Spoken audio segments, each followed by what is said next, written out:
مشاهدينا الأعزاء، السلام عليكم وأهلا بكم إلى حلقة جديدة من المشهد المصري وأهم عناوينها. حرب إسرائيل على غزة بين سلبية الموقف الرسمي المصري وتحريض إعلاميين على المقاومة. التي لا وطن له. فلسطين ليست وطن حماس.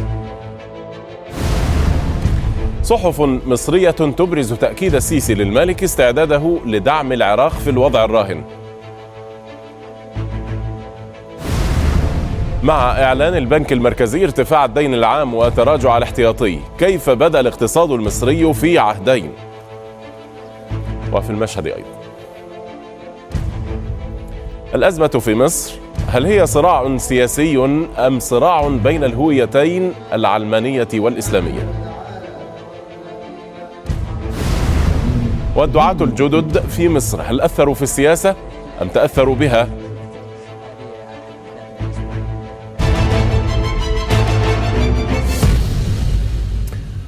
تلقى الرئيس عبد الفتاح السيسي اتصالا هاتفيا من أمين عام الأمم المتحدة بان كي مون تناول آخر المستجدات على الساحة الفلسطينية في ضوء التدهور الحالي في الموقف بين الجانبين الفلسطيني والإسرائيلي. وقالت وكالة الأناضول إن بان كي مون طلب من السيسي فتح معبر رفح.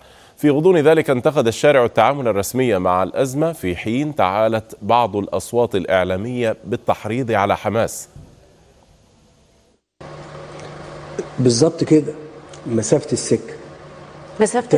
أيوة، المسافة فين؟ المشكلة فين؟ التهديد فين؟ بيننا وبين التهديد قد إيه؟ مسافة السكة دي هتلاقونا موجودين.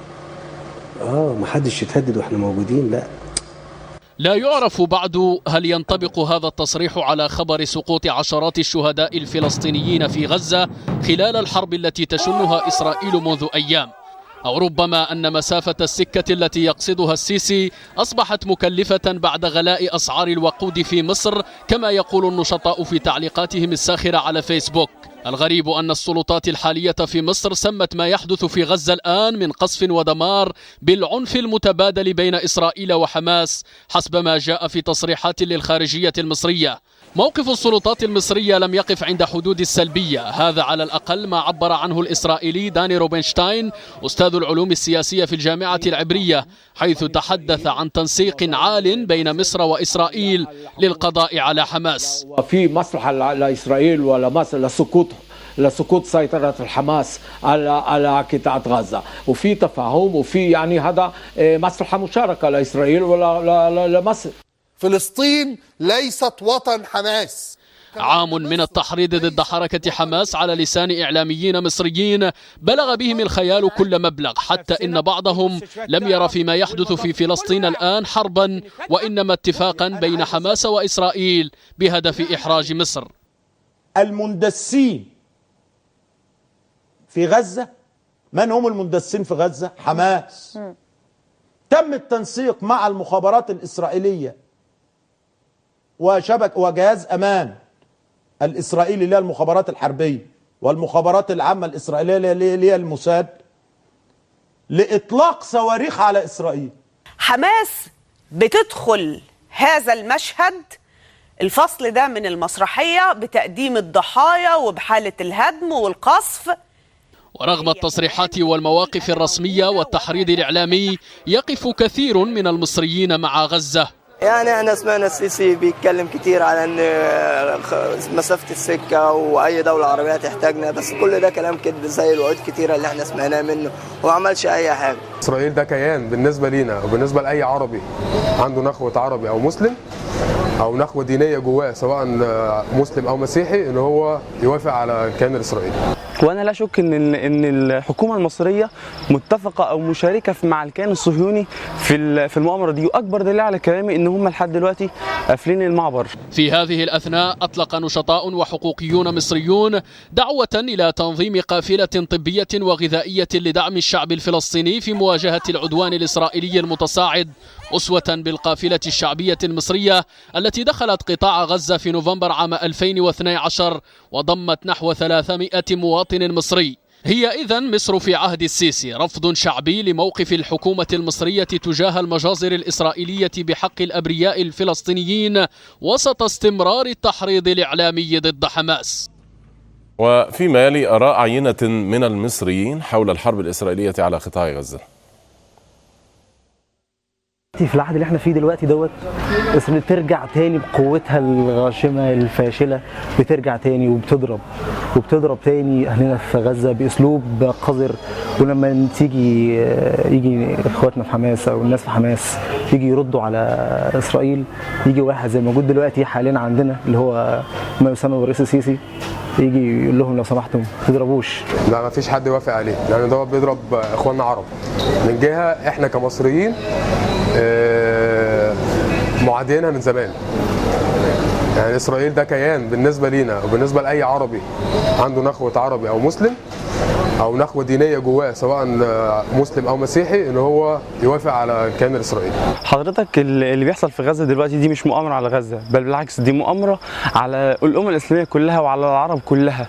وده خزي لان العرب كلهم مشاركين في هذه المؤامره، واكبر دليل سكوتهم وصمتهم عن هذه القضيه. وانا لا شك ان الحكومه المصريه متفقه او مشاركه مع الكيان الصهيوني في المؤامره دي.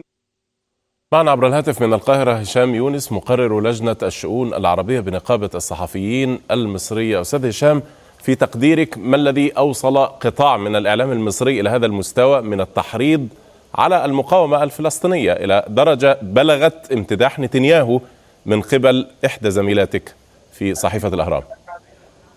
إحدى زميلاتي طيب. صحفية. أنا أقصد أنها صحفية، يعني صحفية في نقابة الصحفيين المصريين. الحقيقة أنا حزين وآسف على المستوى الذي وصل له الإعلام العربي ككل، سواء فيما استعرضوه في التقرير أو حتى في الطريقة اللي تقدم بها التقرير في قناة الجزيرة. تفضل. الحقيقة إنه القضية الفلسطينية، وأنا بكلمك بقى مش كنقابي ولكن كمتخصص في الشأن الفلسطيني، ورحت غزة والضفة وأخذت جوائز في شغل من هناك. طيب. دخلت المخيمات وأعرف يعني إيه شهداء.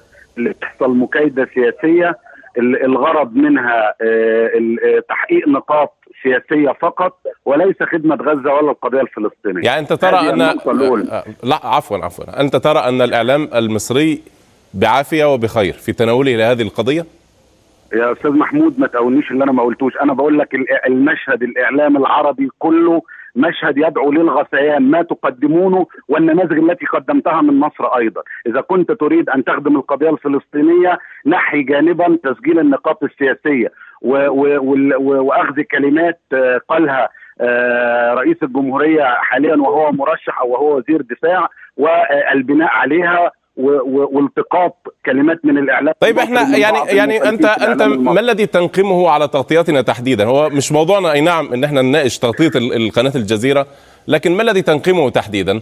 ان عرضنا للرجل ما صرح به ام ما لم يفي به من وعود؟ اولا لا يجب اختزال المقاومه في حركه حماس، ولا يجب اختزال القضيه الفلسطينيه كلها في حركه حماس.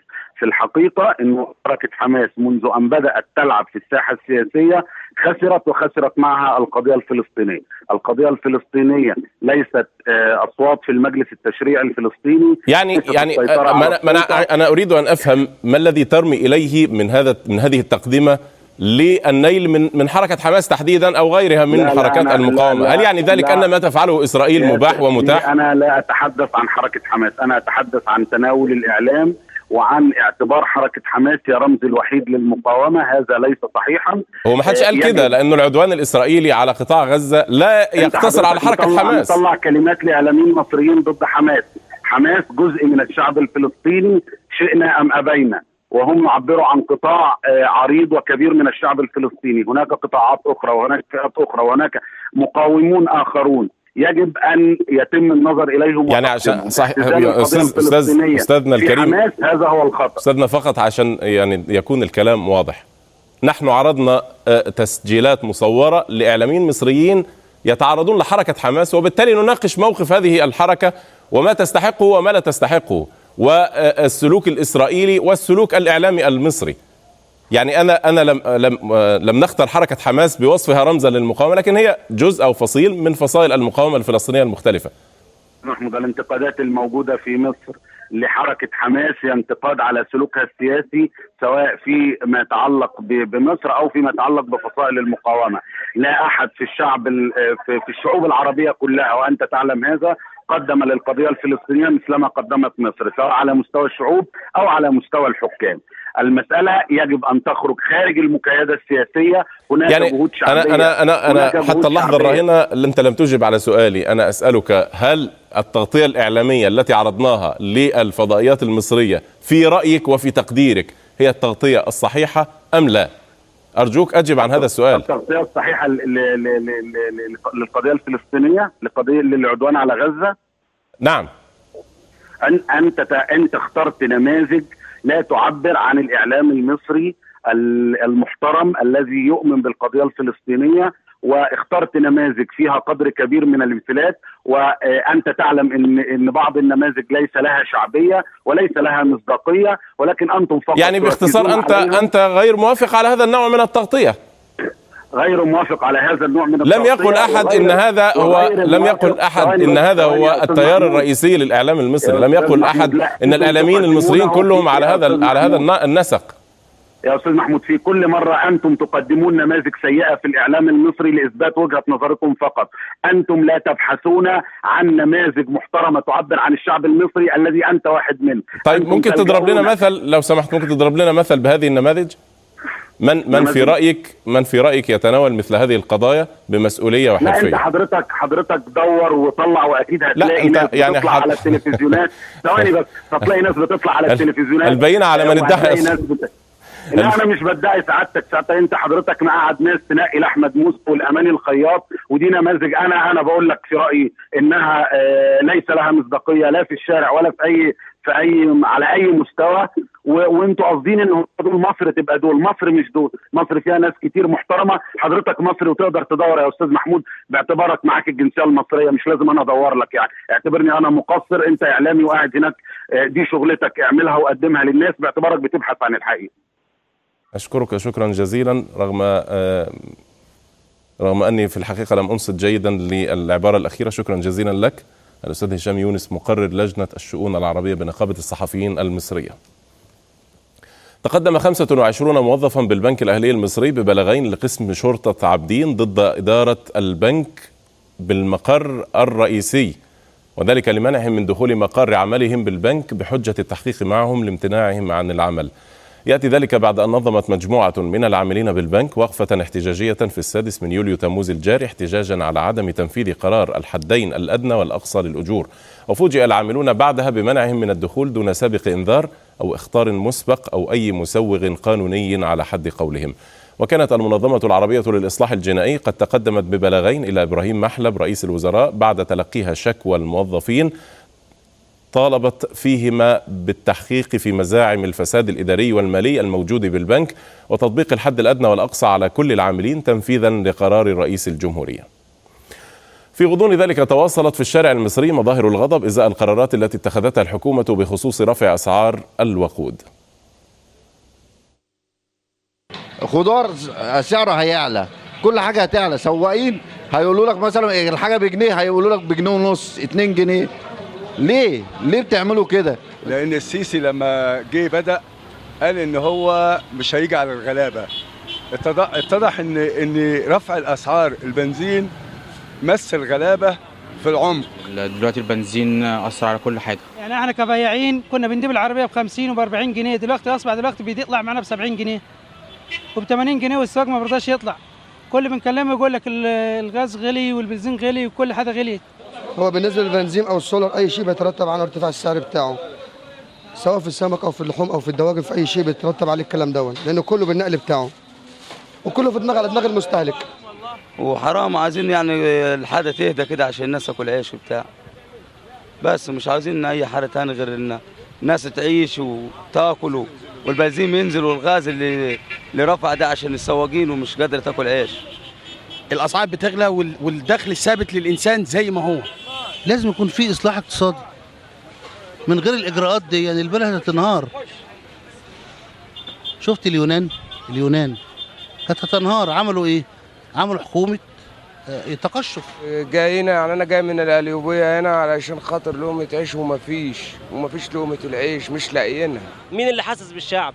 فين الناس اللي انتخبت وفين الناس اللي قالوا هنعمل وهنسوي وفين كل دوت؟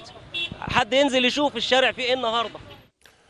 كشفت بيانات البنك المركزي المصري ارتفاعا في صافي الدين الخارجي للبلاد بنحو 18% ليسجل أكثر من 45 مليار دولار بنهاية مارس آذار الماضي، بالإضافة لارتفاع الدين المحلي ب 17% خلال الفترة ذاتها. وفي تقرير سابق للبنك المركزي كشف أن احتياطي العملة الأجنبية تراجع بأكثر من نصف مليار دولار. وتثير هذه البيانات الأخيرة تشير إلى تساؤلات حول وضع الاقتصاد في عهد الرئيس المعزول محمد مرسي وبين العام الذي تلاه بعد الانقلاب. في نظرة سريعة على أبرز مؤشرات الوضع الاقتصادي المصري خلال العام الماضي تكشف المؤشرات التالي: تكبدت البورصة خسائر بنهاية عام مرسي في الحكم، أما بعده فقد حققت مكاسب هائلة تجاوزت 70%. بالنسبة للحد الأقصى للأجور لم تستطع الحكومة في عهد مرسي تطبيقه، أما بعده فإن السلطات تقوم حاليا بمحاولة جادة لفرض الحد الأقصى للأجور، وهو أحد أصعب الملفات التي عجزت جميع الحكومات عن تطبيقها. بالنسبة للمؤشرات الأخرى سجلت نسبة الفقر حوالي 25% من السكان في عهد مرسي، وبعده تجاوزت 26%. سجلت البطالة في عهد مرسي 13.20%، بعده ارتفعت البطالة لنحو 14%. تراوح معدل التضخم في عهد مرسي بين 8 و 13%، أما بعده فقد وصل لمستوى 10%، ويتوقع أن يصل إلى 13% قبل نهاية العام. خصص مرسي 600 مليون جنيه لتنمية الصعيد، خفضت بعده إلى 200 مليون فقط. سجل الدولار في عصر مرسي نحو 7 جنيهات، وبعد مرسي وصل الدولار ل7 جنيهات و16 قرشا. وصل الدين العام في عهد مرسي إلى 1,600 مليار جنيه، وبعده تخطى الدين العام 2,000,000,000 من الجنيهات. بلغ إنتاج القمح في عهد مرسي نحو 9.5 مليون طن، أما بعده فانخفض إلى 7 ملايين طن. بالنسبة للسياحة كانت نسبة الإشغال بالفنادق نحو 85%، وبعد مرسي لم تتجاوز 25%. وصل الاستثمار المباشر في عهد مرسي لأكثر من 5 مليارات دولار، وتوافد رجال الأعمال وممثلو الشركات على مصر، حتى إن أكبر وفد من رجال الأعمال الأمريكيين زار مصر وقتها، إضافة لعقد اتفاقات مع الهند والصين وإيطاليا وغيرها نفذ بعضها بعد مرسي ونسبت لسلطات الانقلاب. أما بعد مرسي فتقديرات الاستثمار المباشر لا تتعدى 3 مليارات دولار.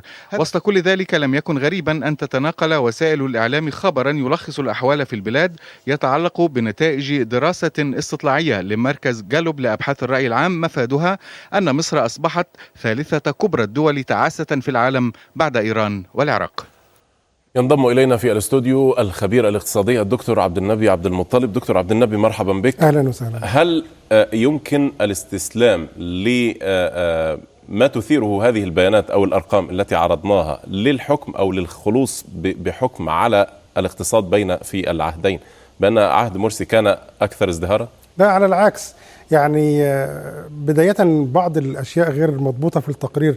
يعني عندما نتحدث عن الدين الخارجي كان في عهد مبارك أو قبل 25 يناير 2011 كان أقل من 35 مليار دولار.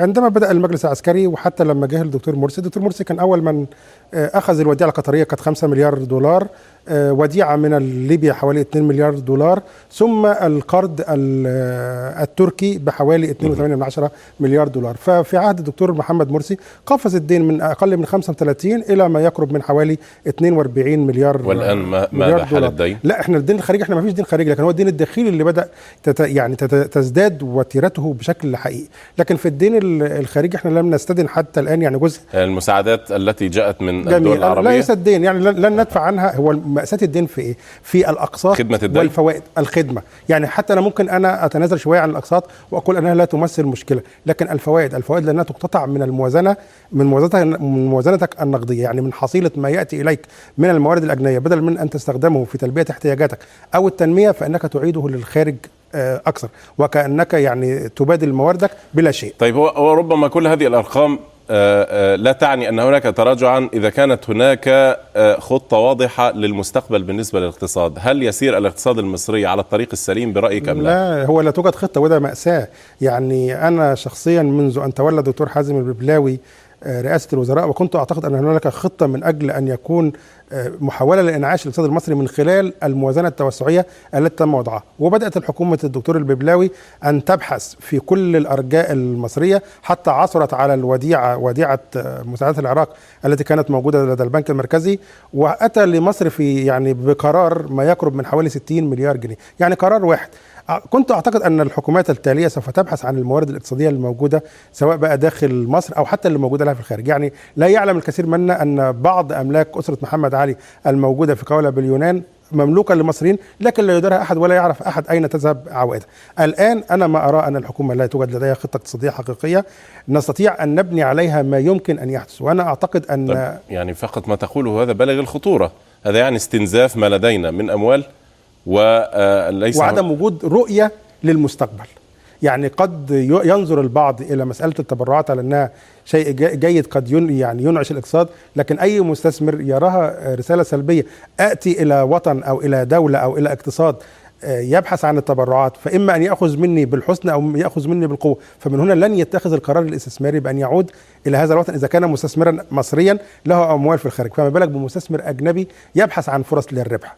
يعني ما يحدث الآن وما يتوقعه البعض من أنها أمور قد تنعش الاقتصاد، أنا أراه يعني عدم وضوح في الرؤية وقد يؤدي إلى رسائل سلبية. يعني عندما تحدث السيد نجيب ساويرس على أن الاقتصاد المصري قائم في هذه المرحلة على الشحاتة والتسول واللي يزعل، هل كان محقا في رأيك أو في تقديرك عندما قال أخوه أنه لن يستثمر في مصر في ظل المناخ الحالي للاستثمار؟ لا بالتأكيد هو كان يتحدث عن الحقائق، يعني هو كان يتحدث عن حقيقة، كونه بقى محق أو غير محق هذا موضوع آخر، لكن أنا بالفعل خلال فترة يعني واسمح لي حتى يعني من بداية حتى عهد الرئيس محمد مرسي ونحن قد بدأنا هذا المشوار. يعني أنا تذكر أتحدث عن 5 مليار دولار مرة واحدة من قطر، في نفس الشهر 2 مليار من ليبيا، بعدها ب3 شهور قرض بحوالي 2.8 مليار دولار من تركيا. يعني لماذا كل هذه الأموال في شكل قروض؟ وكأننا استسهلنا مسألة أن إما أن نستجدي أو نبحث عن منح وقروض ومن يساعدنا، ودائما في وجهة نظري هذا الطريق لا يؤدي إلى التنمية على الإطلاق. شكرا جزيلا لك السيد عبد النبي عبد المطلب خبير الاقتصادي كان معنا في الاستوديو، شكرا جزيلا لك. شكرا. ثار جدل كبير بعد ثورة يناير بشأن هوية مصر ما بين كونها إسلامية أو علمانية بالرغم من حسم الأمر أيام الحكم الملكي، حيث أقرت لجنة صياغة دستور عام 1923 التي ضمت في حينها مسلمين وأقباطا ويهودا بالإجماع على هوية مصر العربية الإسلامية. ومع ذلك برزت مؤخرا بعض المظاهر الدالة على غير ذلك، مثل الإصرار على عرض فيلم يجسد أحد الأنبياء وحظر تعليق ورقة للصلاة على النبي، وصولا لمناشدة إعلامية للرئيس بإعلان مصر دولة علمانية. مصر إسلامية أم علمانية؟ جدل كبير حول الهوية أثير بعد وصول التيار الإسلامي للحكم وانتشار ظاهرة الإسلاموفوبيا. فبالرغم من إقرار هوية مصر الإسلامية في دستور عام 1923 إلا أن هذه المسلمة التاريخية لم ترق للتيار الليبرالي واليساري العلماني الذي يرفض تزاوج الدين بالسياسة أو العبادة بالمعاملات. فخرج أحدهم بعد الانقلاب ليؤكد: احنا بنكذب وبنقول مصر بلد متدينة بالفطرة، أنا بقول مصر بلد علماني بالفطرة. وهو ما ذهبت إليه هذه المذيعة التي طالبت السيسي بإعلان مصر علمانية. والحقيقة نناشد يمكن سيادة الرئيس يعني نقول له يعني اعلنها علمانية وتوكل. الشعب المصري شعب علماني بالفطرة، نزل في 30 يونيو يفصل الدين عن السياسة. في حين ذهب ثالث وهو أحد واضعي دستور عام 2014 إلى عدم اقتناعه بفكرة انتماء مصر للأمة الإسلامية. محدش أبدا يتكلم على أن الأمة لا أي لها علاقة بالدين على الإطلاق، ولا أن الدين بيخلق تجمعات قايمة على الهوية. الأمر لم يقتصر على حرب كلامية أو سجال نظري، بل امتد إلى واقع عملي، فنشأت في بلد الأزهر حركة أطلقت على نفسها علمانيون. هي حركة علمانيون، أول وقفة لنا للمواطنة والمطالبة بدستور علماني. أما لجنة وضع دستور مصر بعد الانقلاب ذات الأغلبية الليبرالية فعملت على تقليل مواد الهوية الإسلامية من الدستور، حيث تم حذف انتماء مصر للأمة الإسلامية والاقتصار في الديباجة على أن مصر عربية. إلغاء النص الخاص بأخذ رأي الأزهر في القضايا المتعلقة بالشريعة الإسلامية، حذف المادة 11 من دستور 2012 التي تنص على رعاية الدولة الأخلاق والآداب والنظام العام، حذف المادة 44 من دستور 2012 التي تحظر الإساءة أو التعريض بالرسل والأنبياء كافة. هذا النص الأخير تحديدا دفع أقطاب التيار العلماني وفي مقدمتهم وزير الثقافة جابر عصفور إلى الإصرار على عرض فيلم يجسد فيه سيدنا نوح عليه السلام بالرغم من اعتراض الأزهر عليه. دي عمل فن مش موجود في النص؟ لا، حتى لو موجود في النص نغير النص. هو إيه؟ احنا مش في دولة دينية، الأزهر لا يحكمنا. بل وصل الأمر إلى قيام هؤلاء بتحريض السلطات على تغريم من يعلق لافتة تحث الناس على الصلاة على النبي صلى الله عليه وسلم. أيوة بستنكر، وأيوة قرفان، وأيوة بستهجن، وأيوة بقول لأجهزة الدولة أنها تقيم القانون، هذا ممنوع. وهنا يثور التساؤل: من هم العلمانيون وماذا يريدون؟ العلماني هو الذي يريد أن يعزل دين الله عن الحياة. ما فيش حاجة اسمها دين، مش من الله على كيفه. كل ما سبق وغيره يستدعي سؤالا ملحا: هل صارت المسلمات جدليات؟ وهل الصراع في مصر سياسيا يمكن تسويته، أم إنه وهذا هو الأخطر صراع على الهوية قد يؤدي إلى دخول البلاد في نفق مظلم؟ ينضم إلينا في الاستوديو الأستاذ عادل راشد القيادي في حزب الحرية والعدالة، والأستاذ حسن سليمان عضو اللجنة المركزية لحركة تمرد. مرحبا بكما. أستاذ عادل، هل هوية مصر الإسلامية في خطر في رأيك؟ بسم الله الرحمن الرحيم. الأول بنقدم التعازي في شهداء غزة، ما يفوتناش هذا الأمر، وبنشد على إيدين المصابين، ونسأل الله سبحانه وتعالى أن يرفع ويكشف الغمة عن الأمة. في مسألة الهوية، مصر دولة إسلامية شاء من شاء وأبى من أبى. القضية هنا بقت واضحة، الحرب على الهوية والإقصاء على الهوية والقتل على الهوية، وهنا مربط الفرس. يعني هذا التقرير ما بتحدث، أنا عايز بس أعقد مقارنة. الأول يبقى واضح في مفهوم الناس ما هي العلمانية. العلمانية أصلا ليست مأخوذة من العلم اللي هو الساينس ولا من البحث العلمي، لكن هي أصلا لما ترجع هي كلمة معربة من كلمة سيكولاريزم. سيكولاريزم ديت لما ترجع لمعجم أربري أو أكسفورد أو موسوعة المعارف البريطانية، هي كل ما هو مبتوت الصلة بالدين، وزي ما فضيلة الشيخ الشعراوي قال كده: عزل الدين عن الحياة. هؤلاء يريدون فصل الجامع عن الشارع، وفصل العبادات عن المعاملات، فصل الأخلاق والثقافة، كل شيء يكون مبتوت الصلة بالدين ومبتوت الصلة بالله. طب ليه؟ لأن الإسلام المجتمع المرتبط بهذا الدين، بهذا الإسلام، بهذا الدين الفاعل المقدام الناشط، عايز عيش وحرية وعدالة اجتماعية، نفس أهداف الثورة. مش عايزين دين بيقول لأصحابه: سيد الشهداء حمزة ورجل قام إلى سلطان جائر فأمره ونهاه فقتله. طيب، مش عايزين دين من بين العلمانيين من قام إلى السلطان الجائر فأمره ونهاه وقال كلمة الحق أيضا. يعني الأمر ليس مقتصرا على الإسلاميين، حتى توصف جماعة الإخوان المسلمين التي تنتمي أنت إليها بأنها ليست جماعة ثورية وإنما إصلاحية. طيب، يعني حضرتك دلوقتي مسألة أن يقتل واحد يقول كلمة الحق، نحن لا نملك مفاتيح الجنة، ولا يعني نقول هذا يدخل وهذا لا يدخل، أو أن هذا طالما مش يتبع الإخوان المسلمين أو الإسلاميين فهو لم يمت في سبيل الحق. من مات دون عرضه فهو شهيد، ومن مات دون أرضه فهو شهيد، بدون مسميات وبدون أشعار.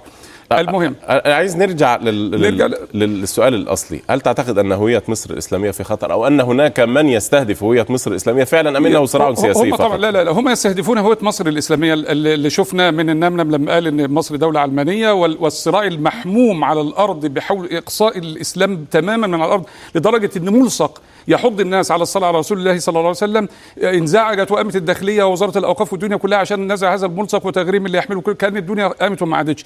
كل ما هو إسلامي لا يريدون أن يروه، لكن في الآخر هذا شعب بفطرته متدين ولا يمكن أن يقدروا يعملوا الحكاية دي. في الآخر أنا عايز أقول إيه؟ هذا الدين اللي قام على لا إله إلا الله، اللي هي بتعمل مبدأ المساواة والعدل، اللي خلت عمر بن الخطاب يقول للوالي بتاعه على مصر: متى استعبدتم الناس وقد ولدتهم أمهاتهم أحرارا. هم لا يريدون أي حر إطلاقا، أي رجل يتكلم باسم العقيدة. الفرق بين الرجل اللي يتصدى للحاكم الظالم وهو على عقيدة، والرجل الآخر الذي يتصدى للحاكم الظالم وعلى غير عقيدة، أن هذا يستمر. هذا الذي نراه في الشوارع، هؤلاء زخم الثورة الذين يسيرون لأنه مرتبط بالسماء.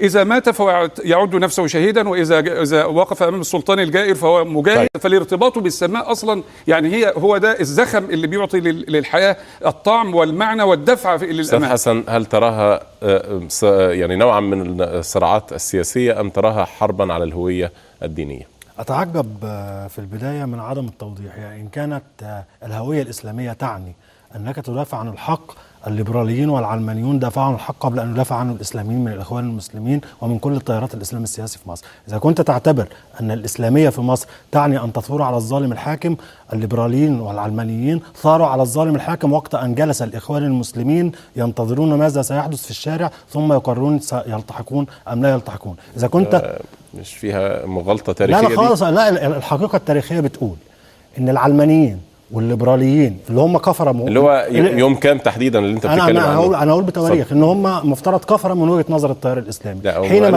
حينما جلسوا قبل تاريخ 25 من يناير للإعداد لتظاهرات 25 يناير، وقد كان يحضر هذا الاجتماع عصام العريان للترتيب وللتنسيق، اعترض على أي لفظة تتناول محمد حسني مبارك بسوء أو تتناوله بنقد، ولكن كل ما كان يؤكد عليه في المطالب في الوثيقة. طبعا رفضت كل المطالب بتاعت عصام العريان لأنها لم تتناول مبارك، كان مجرد يطالب بمطالب إصلاحية ومطالب تتعلق بانتخابات مجلس الشعب المزور في 2010، ليس إلا هؤلاء هم الإسلاميون وهؤلاء او من يدعون انهم يمثلون. لكن يوم 25 تحديدا ما حصلش، يوم الثوره ما حصل. 25 ما حصلش، انا لسه ما قلتش. 25 انا كانت 25 انا كانت واضحه للعالم كله. انا لسه لم اتحدث. انت عرفت انا هقول ايه في يوم 25؟ بقول لك يوم 25 يناير يعني هذا لم يحدث.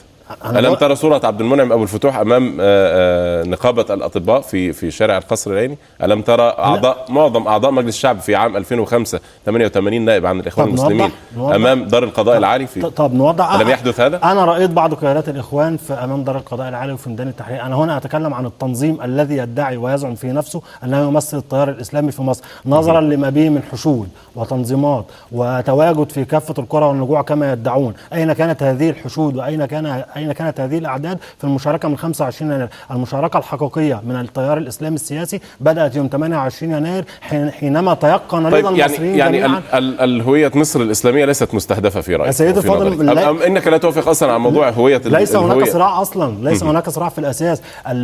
مساس الهوية أتى في عهد مرسي ولم يأتي بعدها ولا قبلها.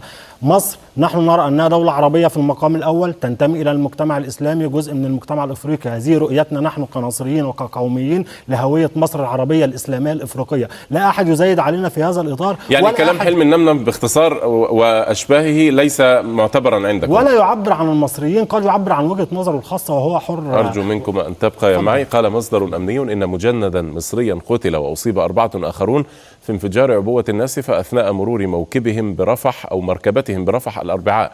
وأضاف المصدر أن مجهولين زرعوا العبوة في طريق قوات الأمن التي كانت تقوم بمداهمات في شمال سيناء، ونقل المجندون بالطائرة لعلاجهم في القاهرة. أعلنت مديرية أمن الإسكندرية القبض على 12 شخصا من مناهضي الانقلاب في حملة أمنية شنتها مباحث الإسكندرية مدعومة بقوات من الجيش والأمن المركزي على عدد من منازل مناهضي الانقلاب. أسفرت الحملة عن القبض على 12 شخصا وجهت إليهم تهم الانضمام إلى جماعة إرهابية وحيازة منشورات تحض على قلب نظام الحكم. وأكدت المديرية في بيانها أنها صادرت مجموعة من الأحراز منها أعلام مصر وشعارات رابعة، فضلا عن عدد من الكتيبات الدينية. وفي الدقهلية بمحافظة أو في المنصورة بمحافظة الدقهلية قامت قوات الأمن بالقبض على عدد من رافضي الانقلاب لقيامهم بتظاهرات رافضة لقرار رفع أسعار المواد البترولية، حيث تم التحفظ على المعتقلين لعرضهم على النيابة لمواجهة التهم المنسوبة إليهم. قضت محكمة جنح مستأنف مدينة نصر بتخفيف الحكم الصادر بحق متهمين 2 بالتحرش بفتاة من عام وغرامة 5000 جنيه لكل منهما إلى الحبس لمدة 6 أشهر. وتعود الواقعة إلى تلقي مباحث قسم شرطة أول مدينة نصر بلاغا من فتاة تفيد فيه قيام عاطلين بالتحرش بها بألفاظ تخدش الحياء داخل أحد مراكز التسوق الشهيرة، حيث تم القبض على المتهمين وأحيلا إلى محكمة أول درجة التي أصدرت حكمها بحبسهما. وبعد الاستئناف على الحكم تم تخفيف العقوبة من الحبس لمدة 1 سنة إلى الحبس لمدة 6 أشهر. اهتمت الصحف المصرية بتأكيد الرئيس عبد الفتاح السيسي لرئيس الوزراء العراقي نوري المالكي استعداد مصر لدعم العراق في إنهاء الوضع الراهن. وأبرزت كافة الصحف تأكيد الرئيس استعداد مصر الكامل بما لها من مكانة عربية وإسلامية لبذل الجهود وتقديم كل الدعم والمساعدة الممكنة للعراق، منوهة إلى الاتصالات التي تجريها مصر مع الأطراف الإقليمية والدولية الفاعلة للتعامل مع تطورات الوضع في العراق.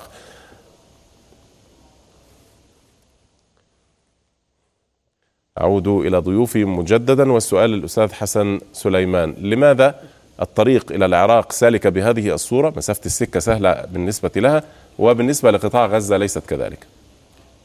أنا شايف بس إن ده يعني اجتزاء من تصريحات كانت تتعلق بتهديد مباشر على دول الخليج من تنظيم داعش الإرهابي الذي قد يباركه التيار الإسلامي الذي يحافظ على الهوية الإسلامية في مصر. لكن المسألة قد تختلف بالنسبة لاعتداءات غزة. بداية أوضح أن موقفنا من اعتداءات غزة موقف مبدئي. أنا مش بتكلم على موقفك أنت، أنا بتكلم على موقف الدولة المصرية. المفارقة، أنا بتكلم على المصريين برضو، أنا بتكلم على الدولة المصرية بما فيها من نظام وشعب. هي دي الدولة المصرية بالنسبة لي. الدولة المصرية لا هي السيسي لوحده ولا هي الشعب منعزل عن النظام. نحلل سلوك الحكومة الآن. إذا أنا أتكلم أن الحكومة الآن تتناول الصراع العربي الصهيوني على أرض غزة كما تناولته من قبل، وقد يكون ليس هناك إبداعات في الحل، لكن أنا أرى أن هناك مجهودا يتم بين المخابرات المصرية الآن وبين قوات الاحتلال في إسرائيل لوقف الضربة العسكرية ووقف أي هجمة برية على المواطنين العرب في غزة. لكن هنا يجب أن تقدر الإشارة إلى يعني احنا عندنا وقائع على الأرض. أنت تقول أن المخابرات تقوم بدور. صحيفة الحياة نشرت قبل يوم أو والجهاد أو حركة حماس تحديدا رسالة تهديد شديدة اللهجة من إسرائيل، ولم يصدر أي تصريح من أي مسؤول مصري لا السيسي ولا غيره يتحدث عن دعم المقاومة الفلسطينية في قطاع غزة. أنا عندي في المقابل أخبار في مواقع وقنوات مصرية تقول أن هناك جهد من المخابرات المصرية لوقف الضربة العسكرية، وهناك جهد من وزارة الخارجية المصرية في نفس الشأن وفي نفس الإطار. هذا هو الموقف الرسمي. أنا أعتذر منك على المقاطعة، فقط أنوه إلى الخبر العاجل الذي ورد للتو يتعلق بأن مصر تبلغ السلطات في غزة بفتح معبر رفح يوم الخميس لنقل الجرحى وإدخال مساعدات طبية إلى القطاع. أعود إليك أستاذ حسن. هذا أيضا الجزء الصحي أو الاجتماعي هو جزء من مشاركة النظام المصري لمعاناة إخواننا الفلسطينيين في غزة، لأن هذا يمثل جزء جوهري في يقين جميع المصريين أن الصراع العربي الصهيوني هو صراع وجود وليس صراع. طيب، والسؤال أيضا أنت لم تجب عليه حتى اللحظة الراهنة: لماذا الطريق سالكة إلى المالكي لتقديم الدعم له في مواجهاته مع داعش أو غير داعش، تنظيم الدولة الإسلامية في العراق أو غيرهم؟ ولماذا هذا الطريق غير سالك بهذه الصورة؟ أين الدعم الذي يمكن أن تقدمه مصر لقطاع غزة الذي يتعرض للعدوان الآن؟ هل مطلوب من المصريين أن يقدموا الدعم العسكري في صورته الواضحة وإلا فلا؟ يعني ماذا إلى العراق دعم عسكري يمكن أن يكون دعم عسكري أو غيره، ولماذا للفلسطينيين لا؟ هو مسافة السكة بس اتفسرت إزاي؟ يعني مسافة السكة دي قد يكون برضو جهد دبلوماسي، قد يكون جهد مخابراتي، قد يكون جهد اجتماعي وصحي.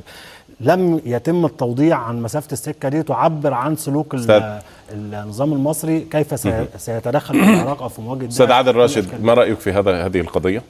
هو الرجل باختصار شديد لما أنا قلت هنا قبل كده إن ده أداة من أدوات تنفيذ المشروع الصهيوني الأمريكي في المنطقة، البعض زعل. اليوم أنا بتساءل عدة تساؤلات: لماذا أرسل مدير مخابراته منذ أسبوع إلى إسرائيل؟ الرجل أنا أعتقد أنه يقدم أوراق اعتماده إلى إسرائيل لترفعه إلى السيد الأمريكي ليستطيع بعد ذلك السيسي أن يحج إلى البيت الأبيض ولا يكون هناك أي مشكلة. الذي يحدث اليوم من السيسي وعصابته الانقلابية أنه يقول لأهل غزة: إسرائيل أمامكم ونحن خلفكم، أنتم بين المطرقة والسندان. وتتعجب حضرتك من مسألة فتح معبر رفح إن بعد مناشدة السيد بان جيمون إن هو يفتح المعبر للجرحى والمصابين، يعني لم تأتي من عندهم. وبان جيمون ساوى بين الجلاد والضحية، بل بالعكس كمان قال ده صواريخ غزة المشكلة. هنا عبد الفتاح السيسي ما يصنعه اليوم كاشف لكل ما قلناه من قبل. ما الذي يصنعه؟ الذي يصنعه حضرتك هو بيقول مسافة السكة للملكي، هي القصة في غزة فيروح للملكي. ليه؟ المالكي اللي شتت العراق وشرذمها وقطعها هو عنده استعداد يتعاون معاه عشان يزيد تفتيتها، لان ده مخطط في المنطقه، عنده استعداد يعمل اي حاجه من اجل خلق طيب جيل حسن جديد يتساءل من المخلصين. هل الدعم لقطاع غزة ينبغي أن يكون بالسلاح أم إن هناك صورا أخرى يمكن أن تقدم للقطاع؟ طيب يقول لي ماذا هو قدم للقطاع؟ أولا الرئيس مرسي الآن يحاكم بتهمة التخابر مع حماس صنفت على أنها منظمة إرهابية. القضاء المستعجل المصري في القضاء الشامخ عندنا في مصر لما قدمت له دعوة ضد حماس اعتبرها منظمة إرهابية وحظر أنشطتها اللي غير موجودة أصلا في مصر. لما قدمت ذات الدعوة عن إسرائيل قال أنه غير ذات اختصاص، يعني لا يقبل هذه الدعوة لأنه غير مختص بالنظر فيها. المسائل واضحة، السيسي لا يقدم شيئا غير الذل والهوان. هو قال أن أنا جيت بالعذاب وجيت بالمعاناة ليس للمصريين وحدهم الذين سحقهم وقتلهم وحرق جثثهم، بل للفلسطينيين أيضا إخواننا في غزة. الموقف الآن حضرتك لو تذكر سنة 2008 في سنة 2008 تسيب ليفني وهي في مصر في شرم الشيخ أعلنت الضربة على غزة كأن قرار ضرب غزة اتخذ في القاهرة، والآن الرجل أغلق 18 نفق وبعدين المعبر مغلق حتى الآن. احنا يعني لا نستطيع ان نجزم ان هو يفتحه ولا ما يفتحوش، واذا فتحوا هيفتحوا حالات إنسانية، وهو يحاصر غزة من الخلف حتى تضرب إسرائيل من الأمام. أرجو منكم أن تبقى معي. أحدثت ما تسمى بظاهرة الدعاء الجدد ثورة في مفهوم الخطاب الديني، وكانت الركيزة الأساسية التي قامت عليها هذه الظاهرة هي تغيير الأفكار عبر المفاهيم الناعمة التي تدعو للتقريب والوحدة ونبذ الفرقة كالتعايش والتعارف، لكن الأمر اختلف جذريا بعد ثورة يناير ثم انقلاب 3 يوليو.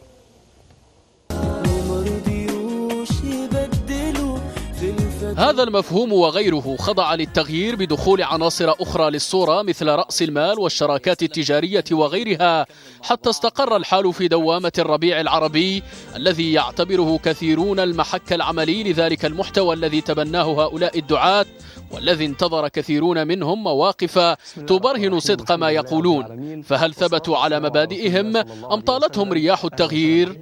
تغيرت المواقف تدريجيا بعد ثورة يناير، فكانت السياسة مثالا أوغلوا فيه بحذر رغم التأكيد على عدم الخوض فيها. أنا أعرض فكرة إنشاء حزب سياسي، وأعرض إذا كان قائم على الشباب وينظر إلى المستقبل بشكل استراتيجي فليكن اسمه مصر المستقبل. ثم كان تصريحه الشهير حول الإخوان. الإخوان المسلمين ظلموا كثيرا وتعرضوا لظلم كثير، وأنا أؤمن بالمقولة التي تقول من ذاق طعم الظلم عرف معنى العدل. وفي ذات السياق شارك البعض في المعترك السياسي على طريقته الخاصة، فكتب على موقع تويتر إبان حكم مرسي ينصحه فيها بإلغاء الإعلان الدستوري. لأن الدين النصيحة يجب علينا أن نصر على إلغاء الإعلان الدستوري وإعادة تشكيل التأسيسية. فيما كتب البعض الآخر على حسابه على تويتر إبان أحداث عزل مرسي بقوله: ليست المشكلة في اختلاف الطوائف، المشكلة وجود متطرفين في كل طائفة لا يعرفون سبيلا للتعامل مع الاختلاف إلا بالعنف. أما بعد الانقلاب فكانت الصورة أكثر حدة والتباين أكثر وضوحا، ففي فيديو شهير مسرب من الشؤون المعنوية للقوات المسلحة إبان مجزرتي رابعة العدوية والنهضة في العام الماضي، ظهر أحد الدعاة مباركا حركة الجيش، الأمر الذي نفاه لاحقا قائلا إنه كان يتحدث عن أمور أخرى. يوم ما لبست البدلة دي ولبست البيادة دي وضربت التعظيم ده وقفت في طابورك، انت بتأدي وظيفة مش عند القائد. في حين التزم بعضهم الصمت تماما، فيما أدلى أحدهم بتصريحه المثير للجدل مؤخرا: ليس كل حدث يعلق عليه، وليس بالضرورة الإنسان يكون عنده رأي في كل شيء. أحيانا الإنسان يقول لا أعلم. فهل سيكون تغير المواقف آخر توابع الهزات الارتدادية لزلزال الربيع العربي، أم سنكون أمام المزيد من المفاجآت فيما بعد؟ قبل أن نناقش هذا الموضوع نستعرض في اللقطات التالية أهم الأحداث التي وقعت في مصر في مثل هذا اليوم من العام الماضي.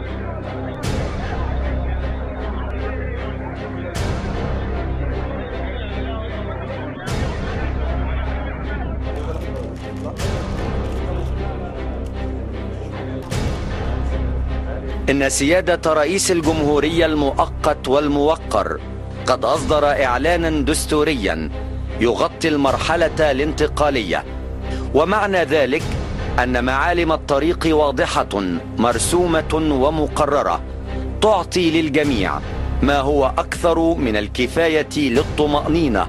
لا نعترف بهذا الانقلاب العسكري وبما ترتب عليه من آثار، وبالتالي لا معنى للحديث عن أي إعلانات دستورية لأنها صدرت عن غير ذي صفة.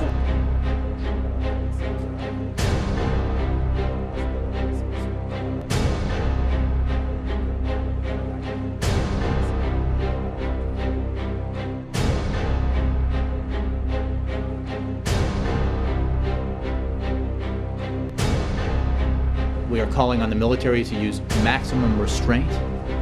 We are calling on all parties not only to resist violence, but to avoid incitement to violence.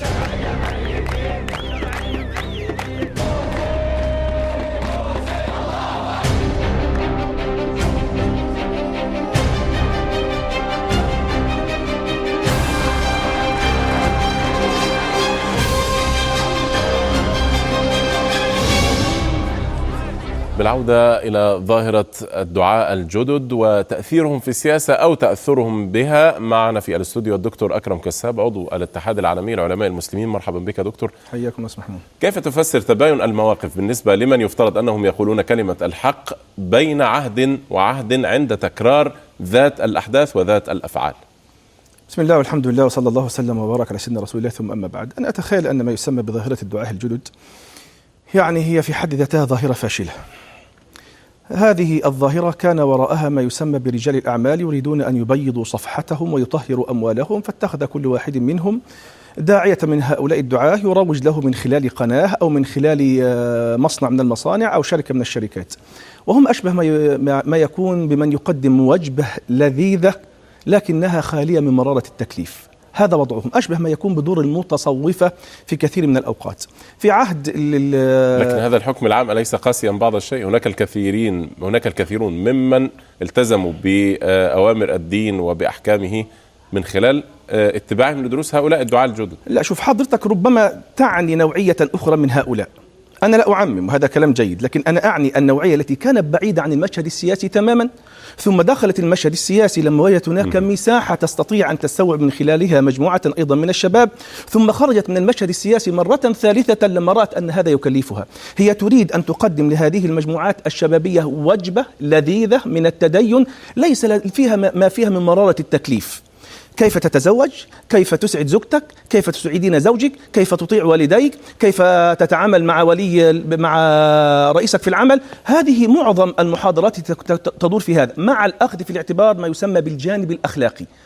معظم يعني هؤلاء يدورون في هذا الفلك. بعضهم استخدم في النظام السابق في عهد مبارك، بعضهم استخدم في هذا وكان يسبح بحمده على استحياء، ولما تم خلعه كان يقول، أنا أسمي بذلك خالد الجندي، ظل يقول إزاي، ثم بعد ذلك هو أتى إلينا في المجلس الأعلى للشؤون الإسلامية حتى يبحث له عن مكانه في عهد الرئيس محمد مرسي لما كنا في المجلس الأعلى للشؤون الإسلامية. بعضهم عمرو خالد نزل إلى الميدان وتجمع حوله الشباب وأخذ يقول إن هو معه 50,000 و60,000 وما إلى ذلك، ثم بعد ذلك أراد أن يكون له دور في المشهد السياسي. فلما جاء وقت الاختبار، أين هؤلاء جميعا الآن؟ أين هؤلاء من مذبحة الرابعة العدوي؟ أنا أتكلم، لن أذكر أسماء، لن أتحدث عن أسماء، لكن أين هؤلاء؟ ما زالوا في كهوف ما يسمى بالجانب الأخلاقي، وفي كهوف ما يسمى بجانب تزكية النفس، لا أكثر ولا أقل. طب هذه يمكن أن تسمى تقية. أنا ربما لست خبيرا في مثل هذه المصطلحات المتعلقة بالشريعة، لكن هذه يمكن أن تسمى تقية. هل هذا مما يجوز بالنسبة للعلماء؟ لا، هذه التقية هي موجودة فيما يسمى عند فرقة الشيعة. هذه أنا لا أقصد المعنى ولست أقصد اللفظ تحديدا. لا شوف حضرتك، أولا هو في يعني اتقاء الفتنة من قبل هؤلاء الدعاة، هل هذا يجوز في حقهم أم لا ليس بهذه الصورة. ترى أستاذ محمود، أي دعوة لها ضريبة، وليس هناك من إنسان يسير في طريق الدعوة ويتخيل أنه سيظل بعيدا عن منأى الإيذاء أو التعذيب أو التنكيل أو ما شابه ذلك. هؤلاء يريدون دعوة بلا تكليف، يريدون دعوة بلا إيذاء، يريدون دعوة بلا أدنى مضض في وقت ما يكون هناك شهرة من داخل المكيفات، من داخل الغرف المغلقة، هذا جيد. لكن عندما تكون هذه الدعوة ستكلفهم سحب رصيدهم من عند الناس، عندما تكلفهم هذه الدعوة عدم الظهور في الفضائيات، عندما تكلفهم هذه الدعوة ألا يرعى فلان أو علان أو سين أو صاد الناس برامجهم، لا، لابد من الرجوع إلى الخلف. وهذا ما حدث من الكثيرين. لماذا دخلوا في معترك السياسة؟ بعضهم دخل في معترك السياسة، وبعضهم كان مع محمد حسني مبارك وأصبح مع محمد مرسي، وبعضهم كان مع محمد حسني مبارك ومحمد مرسي والآن أصبح مع عبد الفتاح السيسي. ولو جه أصلا بعد ذلك فرعون هو هيكون موجود معاه، لأنه حريص أن يكون في كادر. هل تعتقد أن هذا يمكن أن يؤثر على رصيدهم بين الناس في الشارع؟ هل سيستمعون لتوجيهاتهم في المجال الأخلاقي حتى بعيدا عن السياسة بعد ذلك؟ وأثر وانتهى الموضوع. أنا أذكر لحضرتك بعض من هؤلاء ليسوا من هذا الإطار، لكن من فصيل آخر، اللي هم الدعاة اللي كانوا مشهورين يعني، وأخذ كان لهم صيت. ونحن على منصة رابعة في يوم المذبحة بالضبط جاءني أحد الشباب وأنا على المنصة وقال الشيخ فلان الفلاني جاي ينازل في مصطفى محمود، بشر الناس. قلت له لن نتحدث عن هؤلاء إلا إذا كانوا في وسط الميدان. تحدث عن الشيخ محمد حسان أو الشيخ يعقوب؟ نعم، هذا هو. لا، محمد حسان. شكرا جزيلا لك، أشكرك شكرا جزيلا. الدكتور أكرم كساب، عضو الاتحاد العالمي للعلماء المسلمين. وصلنا إلى ختام هذه الحلقة من المشهد المصري. يمكنكم أن تتواصلوا معنا عبر مواقع التواصل الاجتماعي الظاهرة أمامكم على الشاشة. السلام عليكم ورحمة الله.